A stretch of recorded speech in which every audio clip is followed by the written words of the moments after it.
जी sir. मैं पहले आपको टर्मरिक के बारे में थोड़ा जानकारी देना चाहता हूँ। Welcome sir.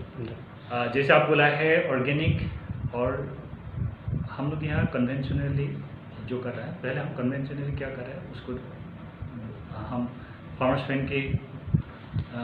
फ्रेंड को थोड़ा जानकारी देना चाहता हूँ। जैसे आपको मालूम है टर्मरिक एक है बहुत वैल्यूएबल स्पाइस क्रॉप है, जिसे हम लोग को शरीर के लिए जो जरूरी कुरकुमिन बोलते हैं काफ़ी मिलता है। साथ ही साथ उसका मेडिसिनल, इंडस्ट्रियल यूज़, और साथ ही साथ हमारा फ्रेंड लोग को रिलीजियसली भी ये भी बहुत क्लोजली जुड़ी, इसलिए इसका डिमांड भी है। तो उसी से जुड़ा हुआ है। जैसे आप लोग फार्मर्स को अच्छा खेती करने के लिए प्रोत्साहित कर रहे हैं, तो पहले ये है कि अच्छा वैरायटी चूज़ करना जरूरी है।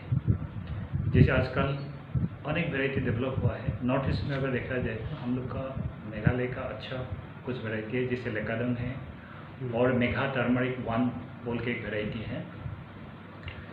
और फिर ऑल इंडिया लेवल में भी राजेंद्र सुनिया है, और आपका काफ़ी सुगंध है, रोमा है, अनेक वैरायटीज है।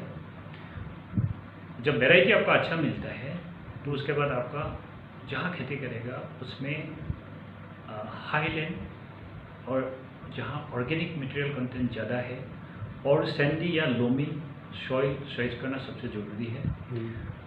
ये करने के बाद आपको क्या है, जो फील्ड प्लाइंग करेगा तो करने के साथ साथ आपको ये 4 to 5 क्रॉस प्लाइंग होना जरूरी है।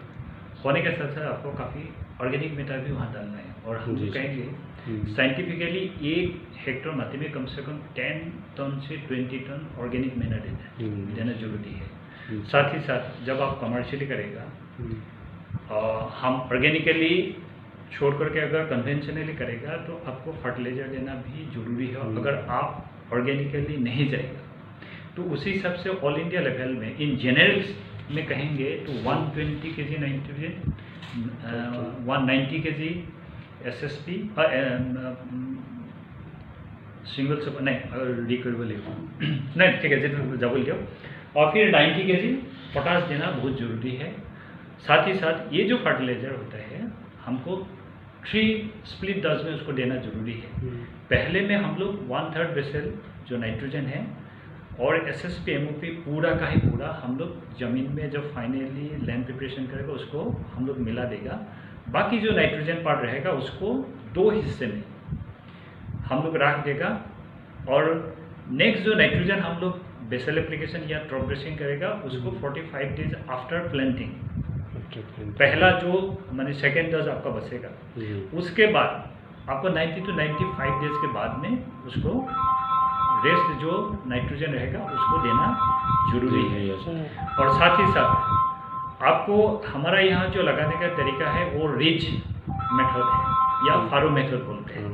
तो उसमें जो हम लोग का स्पेसिंग होता है 2 फारो का बीज 45 to 60 सेंटीमीटर रख सकता है। और फारो में जब प्लांटिंग करेगा तो उसमें जनरली हम लोग राइजूम लगाता है। वो राइजूम है जो राइजूम मदर राइजूम से हम लोग सेपरेट करके रखते हैं। तो उसमें साइंटिफिकली अगर जाएगा 2 इंच लंबा होना चाहिए और उनका वेट जो है लगभग 25 से 30 ग्राम होना चाहिए। और लगाने से पहले सबसे ज़्यादा आपको ध्यान ये देना जरूरी है, जो कन्वेंशनली करेगा उसको हेल्दी सीड लेना है, डिजीज फ्री होना है। साथ ही साथ प्रिकॉशनरी की मेजर की तरफ से हम लोग ये बोलेगा कि उसको ट्रीटमेंट करना जरूरी है प्लांट प्रोटेक्शन केमिकल की तरफ से। आप उसको जैसे डाइथेनियम 45 फंगिसाइड है, साथ ही साथ मालाथियन जो इंसेक्टिसाइड है, दोनों से ही ट्रीटमेंट करना जरूरी है। और ये आपका डोज जो है 3 ग्राम पर 1 लीटर वाटर में ये दवाई मिक्स करके आपको राइजूम जो लगाएगा उसको मिनिमम 30 मिनट्स आप उसको सोकिंग करना है। सोकिंग करने के बाद उसको सेट ड्राइंग करना है। और जैसे ये सूख जाएगा दवाई तो आप उसको फारो में 25 सेंटीमीटर दूर में लगाना जरूरी है। उसके बाद उसको कवर अप कर दीजिए। साथ ही साथ आप मल्चिंग करना भी जरूरी है। और मल्चिंग कैसे करेगा तो आपका अवेलेबल लोकली जो अवेलेबल प्लांट ड्राई लीव्स है ग्रीन ग्रासेस है, जी शुगर केन अगर उसका ट्रास मिले जाए उसको भी लगा सकता है। जैसे आपका हम लोग का जो पुआल बोलते हैं राइस से, इसको भी हम मल्चिंग यूनिफॉर्मली कर देना है। ये करने से आपका क्या होता है, वीट प्रॉब्लम कम होगा, सॉइल का टेम्परेचर बढ़िया रहेगा और सॉइल कंजर्वेशन भी होगा। क्योंकि रेन अगर बेयर लैंड है, रेन अगर होगा तो जो मिट्टी है वो मैंने बहक जाएगा। तो ये सारा सुविधा आपको मिलेगा। ये करने के बाद हम जैसे बोले हैं आप 45 डेज और 90 to 95 डेज के बाद आप मल्चिंग को रिपीट करना है, साथ ही साथ वीडिंग भी करना है और साथ ही साथ आर्टिंग अप भी करना जरूरी है। ये हो गया आपका प्लांटिंग और अदर जो इंटरकल्चरल ऑपरेशन। तो लगभग आपको 8 to 10 मंथ के अंदर में आपका हार्वेस्ट होने के लिए उनका। इसमें सर टर्मरिक का कभी कभी इसका लीफ ड्राई हो जाता है, उसका कारण ये एक वो होता है कि आपका डिजीज जो है और जनरली आपको ये होता है कि जो जिंजीबरेसी फैमिली में जिंजर और टर्मरिक ये दोनों में आपको एक प्रॉब्लम होता है कि आपका राइजोम रोटिंग होता है। अच्छा, ये एक अंडरग्राउंड प्रॉब्लम है। अंडरग्राउंड में जो राइजोम होता है वो ऑलरेडी रोटेट हो चुका है, लेकिन उनका एपिडियंस जो है लीफ में धीरे धीरे निकलेगा। और जब ये प्रॉब्लम अगर देखा जाए रोटिंग की वजह से होता है, तब तक जो एबोव ग्राउंड का पार्ट, एरियल पार्ट में जो सिम्टम देखा जाए तब तक ऑलरेडी अंडरग्राउंड वाला रोटेट हो चुका है। और कभी कभी ये होता है कि इसका कारण एक ही होता है, उनका जो डिजीज कवरिंग जार्न है अगर ज़्यादा सेडी प्लेस है, वहाँ रेन वाटर कभी अगर 2-3 दिन के लिए स्टेगनेंट हो जाता है तो इसी कंडीशन में ये होने का ज़्यादा चांस है। तो प्रिकॉशनरी मेजर की तरफ से अगर हम प्लेंटोमाइसिन या आपको स्ट्रेप्टोमाइसिन यूज़ करेगा तो डेफिनेटली उसको कंट्रोल कर सकता है। और अदर डिजीज भी है जी सर, लेकिन आपका प्रोमिनेंट ये है जो अभी आप जिसे बताए राइजोम, ये और इसका सर अभी हम लोग देख रहा हूँ जिंजर टर्मरिक दोनों, लेकिन जिंजर में ज़्यादा डिजीज़ होता है।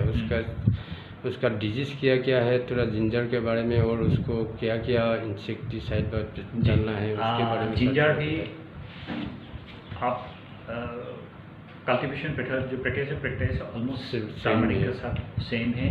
उनका प्लांटिंग टाइम भी सेम है। आप मार्च से भी शुरू कर सकता है अप टू मई तक। अगर अर्ली रेनिंग हो गया तो आप जल्दी लगा सकता है। उससे पहले आप फिर जैसे हम जिंजर टर्मरिक में बोला है उसी हिसाब से आपको तैयार करना है। साथ ही साथ वो जो मदर राइजोम जिसको आप प्लांटिंग की तरफ से, सीड की तरफ से यूज़ करेगा, उसको अच्छा से सीड ट्रीटमेंट करना जरूरी है लगाने से पहले।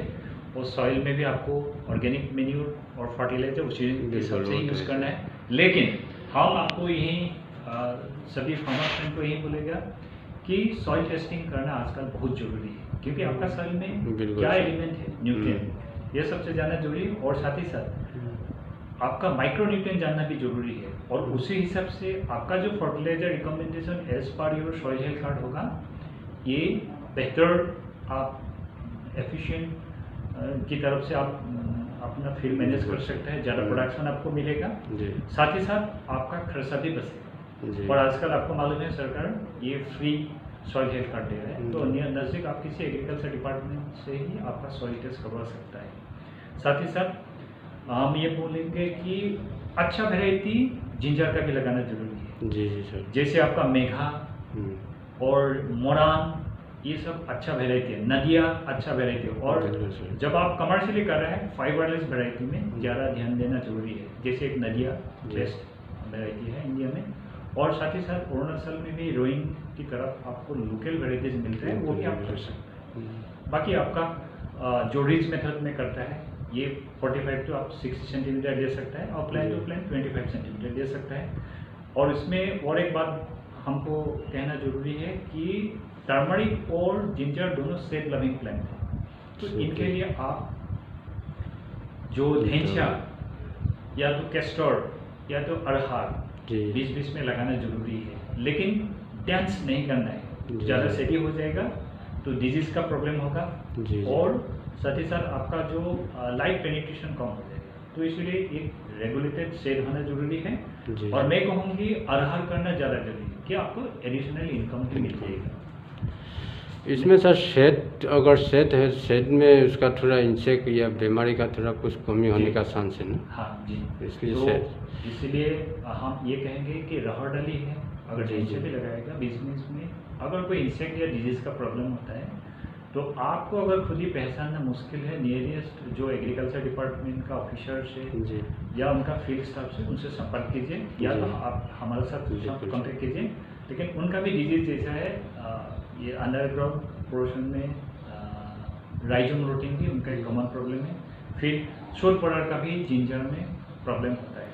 तो उसके जिंजर सर का ये डिजीज माइस भी लगा सकता है ना सर? माइट भी लग सकता है। माइस। तो इसके लिए आप अगर केमिकल की तरफ जाएगा जो इनऑर्गेनिक है, जी सर। तो उसके हिसाब से मैं कहूँ तो बाज़ार में काफ़ी दवाई है, लेकिन आप लोग हम लोग का टेक्निकल साइड से अगर जानकारी लेके चलिए। यूज़ करेगा, जैसे आप शॉर्ट डेज वेटिंग पीरियड का जो केमिकल है, और जो हालांकि कॉन्टैक्ट इंसेक्टिसाइड जैसे क्लोरोपाइरिफास वगैरह है, तो आप इसको यूज़ करने से ये इंसेक्ट की तरफ से आप कंट्रोल हो सकता है।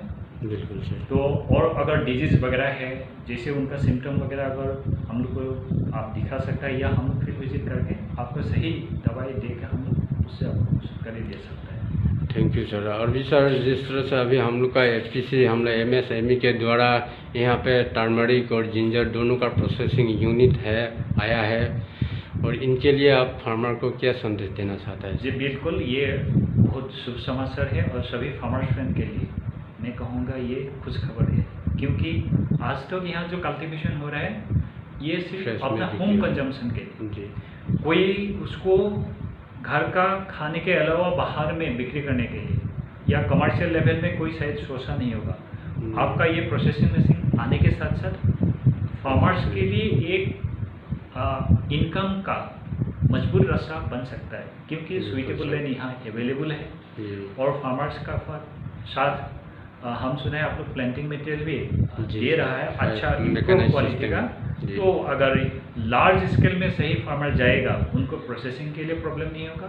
साथ ही साथ आप लोग का FPC की थ्रू से जी। मुझे लगता है कमर्शियली भी उसको एक्सप्लॉइट करने के लिए बहुत बढ़िया रास्ता होगा। तो मैं सभी फार्मर्स को यही कहूँगा कि आप लोग की थ्रू से वो लोग लार्ज एरिया में कल्टीवेशन करना चाहिए और ज़्यादा प्रोडक्शन करके आप लोग की थ्रू से प्रोसेसिंग करके उसको मार्केट में ले जाना चाहिए। तो मैं अंत में ये कहूँगा, अगर जो फील्ड लेवल में एग्रीकल्चरली अगर कहीं भी आपको कुछ प्रॉब्लम होगा तो डिपार्टमेंट हमेशा आप लोग का साथ है, फार्मर्स फ्रेंड लोग का साथ है, और हम लोग जहाँ तक हो सके आप लोग को भरपूर मदद करेगा। बहुत बहुत धन्यवाद सर।